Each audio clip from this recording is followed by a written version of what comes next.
This video is going to go through a brief presentation about Odoo's accounting module.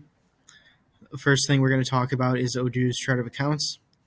Secondly, we're going to get into Odoo's accounting standards in different localizations based on the country you operate in.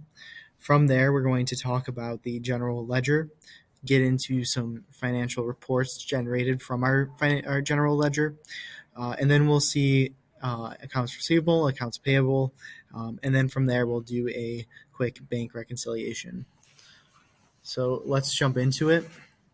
Here's my Odoo database. I'm going to go to my accounting module. From here, I can see some of the different journals located on my dashboard. So we can see here our accounts receivable, our accounts payable, and then our cash/bank journal. So with our bank journal, we can synchronize our bank account or credit card accounts, merchant accounts. That way we can then reconcile those cash accounts with our general ledger. For this demonstration, I will show by creating a bank statement myself, but you can synchronize your bank statement on a monthly, weekly, daily basis. That way you can automate the reconciliation process. Let's start by getting into our chart of accounts. We can see here all of the different standard accounts for the US GAAP localization. So Odoo is US GAAP compliant. If we go into our favorites, we can easily go here and upload our CSV of our current chart of accounts. So Odoo tries to make it as seamless as possible when transitioning from a previous accounting software to Odoo solution. So it's very simple to upload them via Excel or CSV. It's also very simple to create an account as needed. You can give it your account code, the name, and then the type. So whether what part of the accounting equation it is. So whether it's an asset, whether it's a liability or equity. So very simple to do that as well, and whether or not you want to reconcile that account. So whether it's bank or cash account. From there, we're going to jump into our general ledger. So we went over our chart of accounts. The accounting standards localization, I talked about that with the US GAAP standards. If there's any other countries that you have a entity in that you need to track the accounting of, please let me know and I can show those accounting standards in Odoo and provide the documentation. From there, we're going to jump into our general ledger. So let's go into our general ledger. We can see all of our accounts here. We can then see the debits and credits and the balance of that account.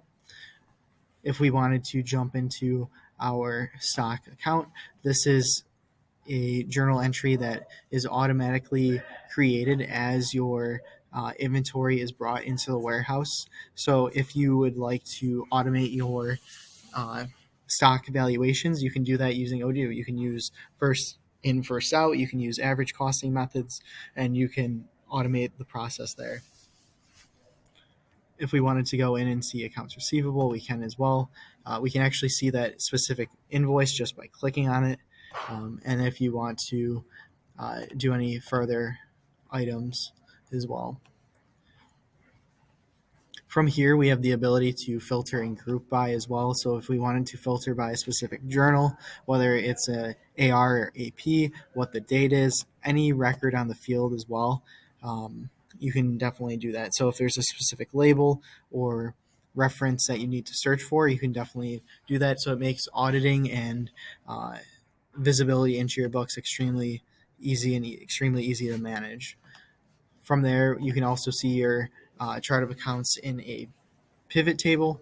You can specify the different measures, whether you want to see the debits and credits as well, any other items with that too, as well as on a chart. So you have the ability to analyze your data. If there's any specific things that you would like to track, I can show those to you in Odoo. Otherwise, let's jump into the next piece. We're now going to jump into, we can then see our income account, so our product sales journal. We can then go in there. We can see the journal entries relating to it. We can actually get as granular as seeing the products that were sold. If we want to jump into that specific invoice, we can see the entries directly related to that revenue account on our P&L. So the visibility into your books is extremely important as you grow, to be able to audit your books and make sure everything is in place. So we can see all the journal entries that were generated directly off of this invoice, by who created that invoice and when it was validated. So when it was confirmed and also being able to see when the invoice was sent to the customer. So you have extreme visibility into that, which is especially important as you grow and as your business gets larger. From there, we can then filter by any analytic accounts, any date ranges. You can specify your own custom one as well.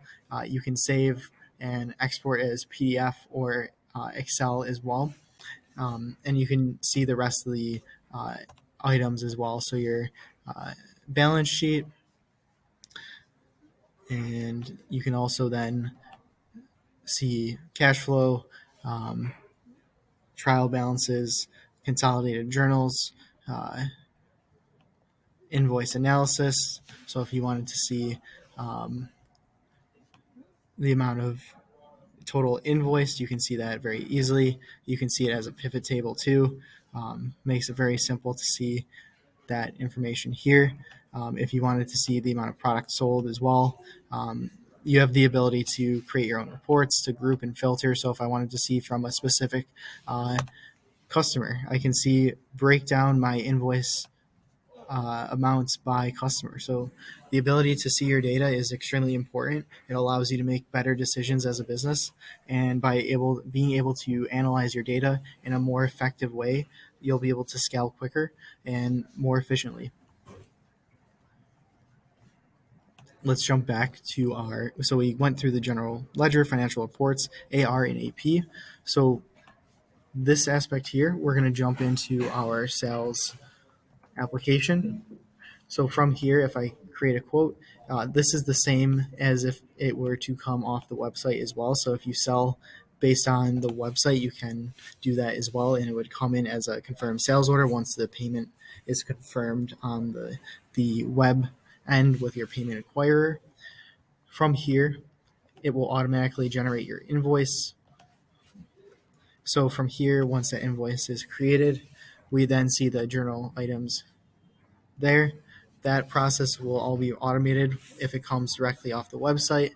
But I wanted to just show you how those entries are generated. You can specify the accounts per product. So if you have different cost of goods sold accounts or cost of goods that are manufactured, you can see those different expense accounts as well as the different revenue accounts per product. So if you had a specific revenue account for this product here, you could then see that on the general ledger and dive into that on a deeper level as well.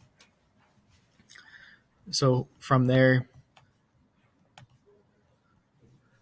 we could then go into accounting and see that that invoice was automatically generated. Here, it would show up as unpaid, but if it comes from the website, it would show it as paid because the transaction has to be completed before the invoice is generated. So we could come in here and see that invoice automatically generated. If you want to filter by invoices that are paid or not paid, you can as well, whether it's a posted or in draft. So you have the total ability to filter and see your data. Any custom field on that record, on your invoice or for any matter in Odoo, any record, you can filter and group by that field. So allows you to have total flexibility over the system. We could see the same thing from the purchase side of things. We have our purchase order here. I'll show you this. The vendor bill that I created was then received and billed for. So that bill was created here. It then created the journal items for this product here, our accounts payable, our tax account, and